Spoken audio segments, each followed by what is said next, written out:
All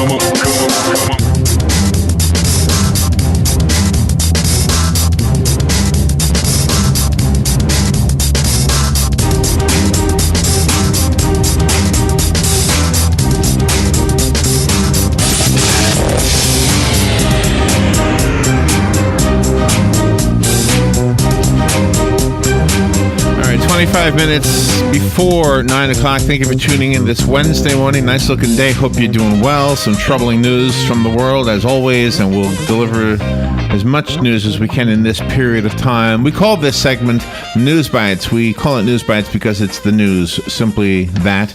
We refrain from offering our own opinion, our own commentary, although now and then it does creep in. We're only human, and we also will tell you the news agencies that we're getting these stories from. The difference between what we're reading and what you're hearing is that our version is abbreviated. It gives you a chance to hear what the gist of it is, what the point of it is, and you can look it up online and read the whole story for yourself.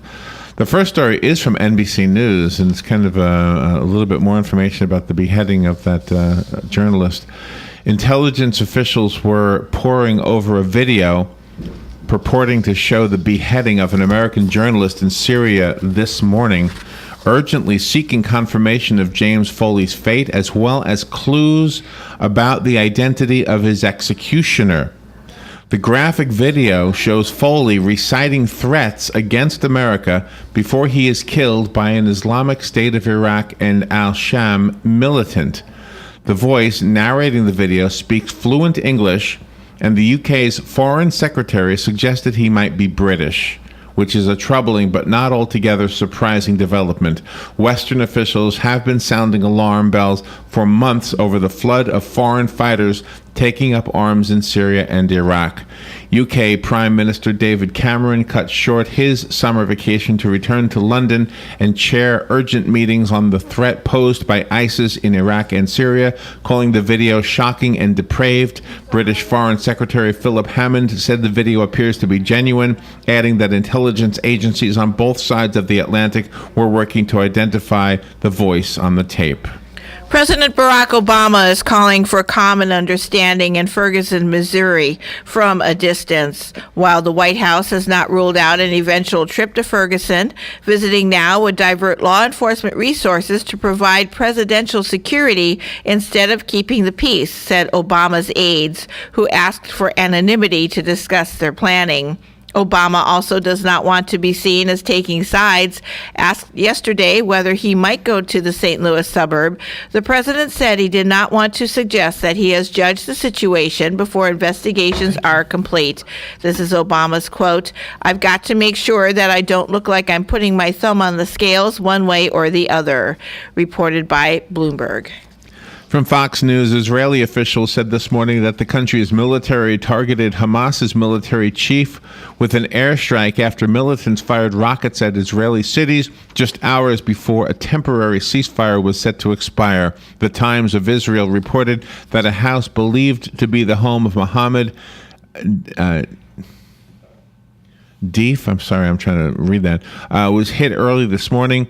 Deif had escaped numerous Israeli assassination attempts in the past. It was not immediately clear whether he was there at the time of the attack. The paper also reported that the strike killed Deif's wife and his infant son. Israeli government officials expressed support for the operation throughout the day this morning. And today, actually, it's later there than it is here.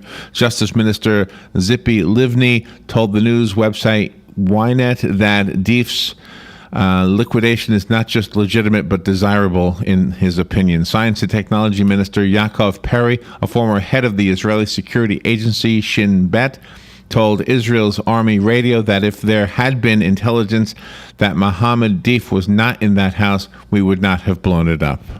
A Mississippi Army Corps of Engineers official says higher capacity ports, expanded locks, and other infrastructure improvements are needed in the Mississippi River watershed to respond to increased shipping demands and changing climate conditions. Brigadier General Peter A. DeLuca is commander of the Corps' Mississippi Valley Division. He spoke at a public hearing yesterday that was held on a Corps vessel on the Mississippi River in Memphis, Tennessee. DeLuca said more farming and manufacturing in the Mississippi Valley, plus a national rise in natural gas and oil production, are creating a higher demand for shipping along the nation's inland waterways. He also said there have been an increase in storm intensities and a rise in annual precipitation in the watershed, necessitating changes in water management plans, reported by ABC. And from the Telegraph, more than 3,000 minor earthquakes have been recorded in Bardarbunga, Iceland in recent days, prompting authorities to close all of the roads leading to the volcano. But thrill seekers wanting to see the eruption site will be able to get as close as possible to the cone, with one tour operator specializing in Iceland. Most people can remember the remarkable scenes of blazing lava flows at the oh my gosh, I can never pronounce the name of this volcano, but the one that erupted in 2010, and the ensuing billowing clouds of ash that caused major air traffic disruption for days and left millions of passengers stranded, though not everyone was unhappy at the prospect. However, the consequences of an eruption of Bardarbunga are unlikely to be as severe. In 2011, Grimsvatn burst forth, proving to be Iceland's most powerful eruption, but the trouble it caused was only brief, affecting only about 90 air flights. A Russian music teacher who accidentally posted a naked selfie online has refused to resign after the school authorities asked her to do so. Elena Kornishenkova, age 40, from Tver, Russia, said she posted the revealing photo by accident on the Russian social network Vkontakte. Students and colleagues found her nude selfie and were sharing it when a parent of one of the students reported the photo to the school management.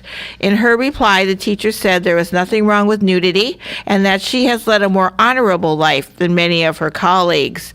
According to her, she only intended her close friends to see the picture that was taken during her holiday in Spain. But the school management directed her to resign by August 25th, or else she would be fired, reported by The Guardian. And from PBS, Republican Texas Governor Rick Perry says he is fighting a criminal indictment with the law on his side, not to mention a team of high-powered attorneys with formidable records in big cases. His lead attorney took on BP after the Deepwater Horizon explosion in the Gulf of Mexico. Another argued before the U.S. Supreme Court, and one changes to campaign finance laws. Joining them is George W. Bush's former lawyer during the Florida recount that decided the 2000 presidential election. That doesn't even include the Austin attorney, who's been paid at least $80,000 in taxpayer money since a grand jury was first seated in April to consider abuse of power allegations against Perry, a potential 2016 presidential candidate. Now, as Perry plans trips to Washington and New Hampshire this week to continue courting Republican voters, it's unclear how much of the tab the public will keep picking up. This does deserve some commentary. That clearly is a PBS story. Yeah. A group of scientists from across the state of Florida meet with Governor Rick Scott to try to convince him global warming is real. People are responsible, and the state of Florida needs to prepare for the problem. Jim Chanton is an oceanographer from Florida State University. His quote is, "I just want Scott to take it seriously and plan for it. We can reduce CO2 emissions. We can plan for sea level rise. We can coordinate government response. So I think that there is something to do. I don't think the game is over. We need to get to work and solve this problem." Governor Scott listened politely but did not seem overly concerned about global warming, and at least one reporter noted that there was no indication he believed what the scientists were saying to him. The governor spent the first 10 minutes of the meeting asking the scientists if their students were able to find jobs. Scott did not take reporter questions after the meeting. What was that? Reported by the Florida News Network. Is that? We'll take. Oh, gee. Okay. Well, we'll take a little break. Wow. Yay. Now. I don't know if you could hear that out there. All right, we'll take a little break. And That was a rush. We'll be right back. Don't you love live radio? Yeah. The weather is brought to you by myfwc.com. Safe boating is no accident. Sunshine mixed with clouds today and a thunderstorm near the coast. High 93 to 95. Patchy clouds tonight, low 72 to 77. Tomorrow, sunshine mixing with clouds and hot. A thunderstorm mainly inland, high 93 to 96. Friday, still quite hot with clouds and sun and a thunderstorm in the afternoon, high 92 to 96. From the Florida Weather Center, I'm meteorologist Steve Travis.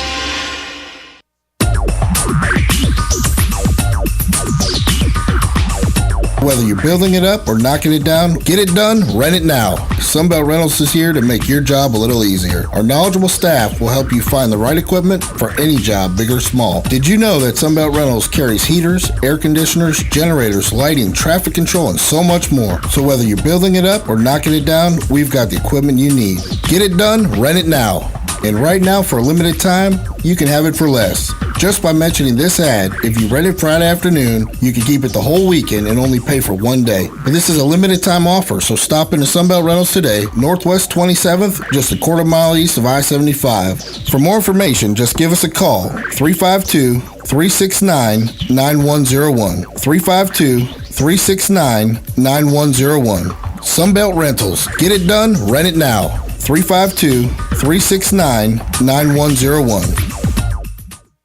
Hey, it's Christy with Ocala Mac and PC Repair and Ocala Guest Wi-Fi to let you know we have you covered. We are the only local certified Apple and Microsoft computer company in Ocala. We are family owned and operated. From mobile repair to wireless networks, viruses, new systems, or security cameras, we do it all. Check us out online, ocalamacpc.com, or give us a call, 352-566-8324. Tell them Nick, Madison, or Mason sent you and get free diagnostic.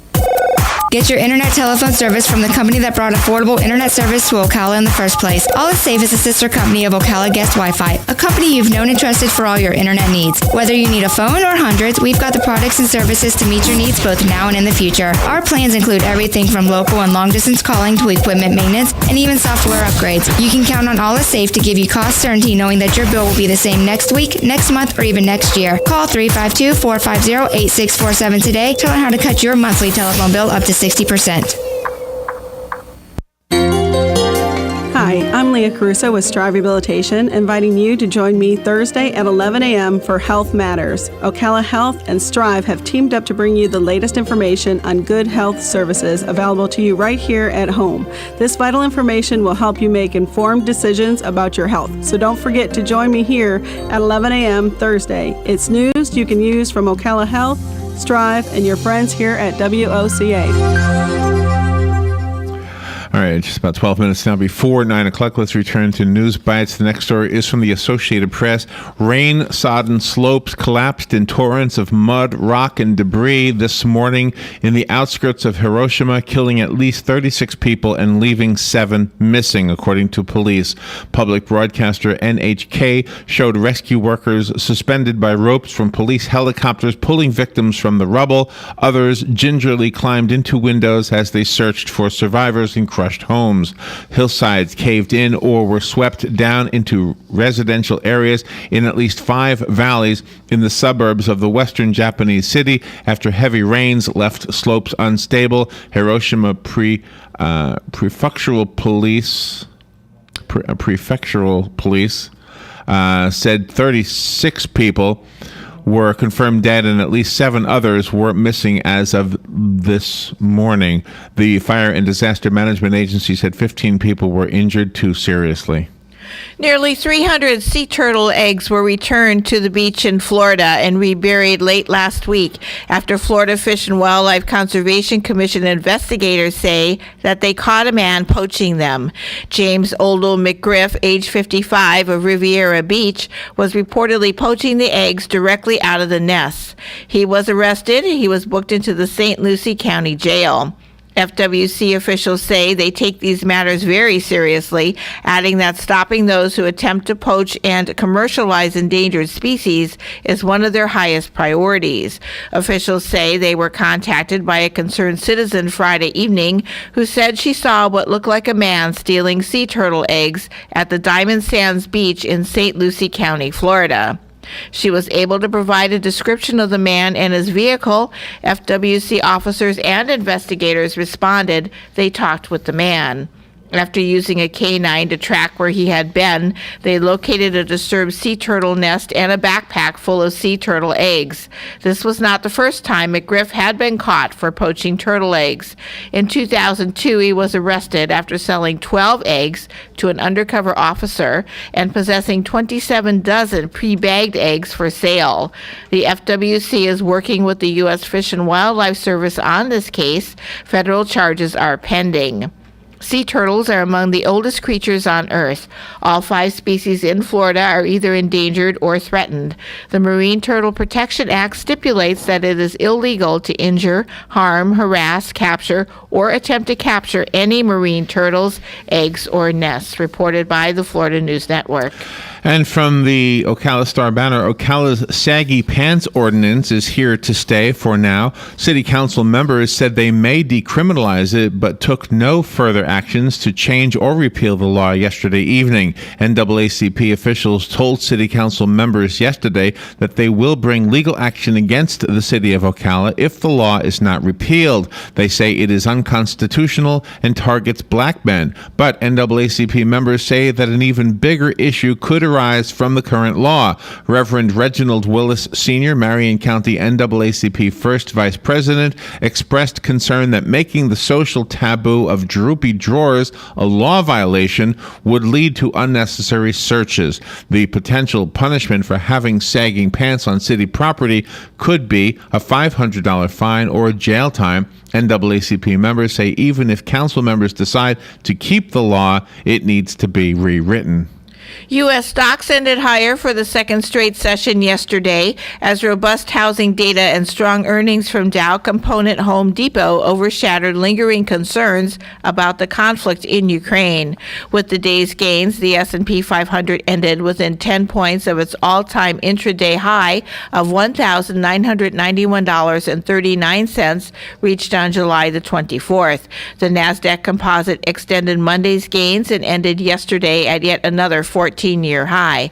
Apple was among the most heavily traded names of the day after the stock hit $100 for the first time since its 7-for-1 split in June. The stock climbed 1.4% to a new split-adjusted closing high of $100.53. Apple contributed the most to the gains of both the S&P 500 and the NASDAQ Composite in yesterday's session, reported by Reuters. And from the Associated Press, a unit of Hain Celestial Group Incorporated is recalling some peanut and almond butter because of possible salmonella contamination. The company said yesterday that there have been reports of 4 illnesses that may be related to the nut butters. They were sold under the brand names Arrowhead Mills Peanut Butter and Maranatha Almond Butters and peanut butters. Also being recalled were some lots of private label almond butter from grocers Whole Foods, Trader Joe's, Kroger, and Safeway. A total of 45 production lots are affected. They were sold in Canada, the Dominican Republic, Hong Kong, and the United Arab Emirates, as well as the United States. The Lake Success New York company said it learned of the contamination risk after routine FDA testing. The man in charge of the state of Florida's insurance company is catching some heat from the governor. Governor Rick Scott said he was annoyed by reports that Citizens Property Insurance Corporation spent $48,000 on foreign travel. He said they've got to watch out how they spend their money. Citizens CEO Barry Gilway says that's exactly what they're doing. He claims that $48,000 worth of foreign travel ended up saving $233 million in the cost of reinsurance, which is what they call it when insurance companies buy insurance policies of their own. This is his quote: "They saved the state millions and millions of dollars. So it's something that people need to know, that we're saving them money."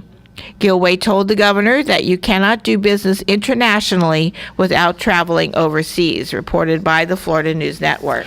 And from the Associated Press, in its latest personal attack on a prominent official from a rival country, North Korea this morning called U.S. Secretary of State John Kerry a wolf with a hideous lantern jaw. North Korea has unleashed a slew of crude insults against leaders in Washington and Seoul this year, citing President Barack Obama, calling President Barack Obama a monkey, and South Korean President Park Goon Hai, a prostitute. This morning's slur against John Kerry appeared only in a Korean language dispatch, suggesting it was meant to rally anti-U.S. sentiment and burnish the leadership's image domestically at a time when Washington and Seoul, South Korea, are conducting annual military drills that Pyongyang calls an invasion rehearsal. An unidentified policy department spokesman at the North Korean Defense Commission, led by leader Kim Jong-un, described Kerry as a wolf donning a mask of sheep. The average price for all types of ground beef per pound hit its all-time high, $3.884 per pound in the United States in July. This is according to data released today by the Bureau of Labor Statistics. That was up from $3.880 per pound in June. A year ago, in July 2013, the average price for a pound of ground beef was $3.459 per pound.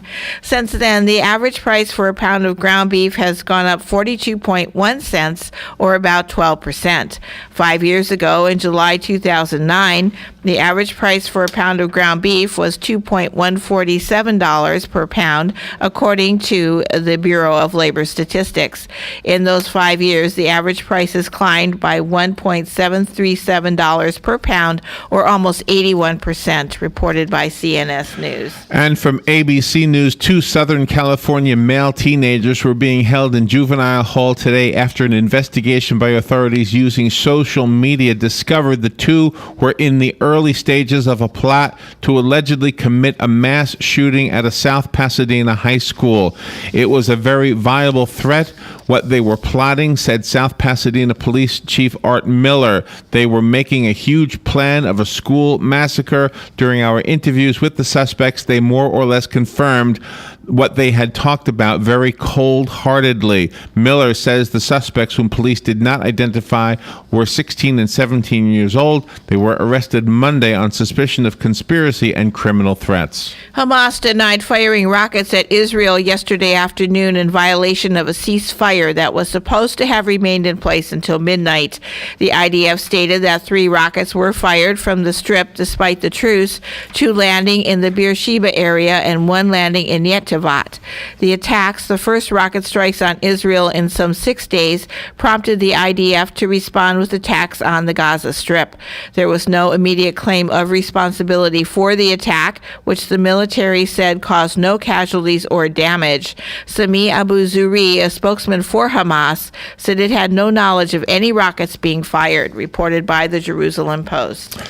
And from the Florida Department of Environmental Protection, they have announced that they are hosting public workshops to present numeric nutrient criteria for Florida's estuaries, defining limits for total nitrogen, total phosphorus, and chlorophyll A. Adoption of these state standards will mean that the department has adopted protective numeric nutrient criteria for 100% of Florida's estuaries. Nutrient pollution is one of the most critical water quality issues in the state of Florida. Nutrient pollution is defined as excessive amounts of nitrogen or phosphorus in the water. Excess nutrients can contribute to rapid algae growth, leading to algal mats and harmful algal blooms, which can deplete oxygen levels in the water, inhibit navigation, and smother natural habitat. Nutrient pollution not only threatens the environment, but can also negatively impact tourism, property values, and Florida's economy. The workshops are this morning in Tallahassee and next Tuesday in Palm Bay, and there is a third meeting as well. Or third workshop, rather. The specifics have been posted on the WOCA Facebook page, where you'll also find a link that will take you to a way online to actually attend the workshops virtually through your computer. SeaWorld stock dipped recently, with some analysts prompted to call it a self-stock, but one group of investors is using the opportunity to buy into the aquatically themed adventure park. PETA says it has scooped up more shares in the company in order to retain the minimum investment that it needs to propose shareholder resolutions and submit formal shareholder questions, reported by the Florida News Network. And that's all the time we have for NewsBites. Remember, we do this each weekday from 8:35 till 9. We try to squeeze as much news into that period of time as possible. Gives you a chance to catch up on the news and get on with your own life and live your own news. How many stories today, Robin? 21. We'll take a little break. We'll be right back.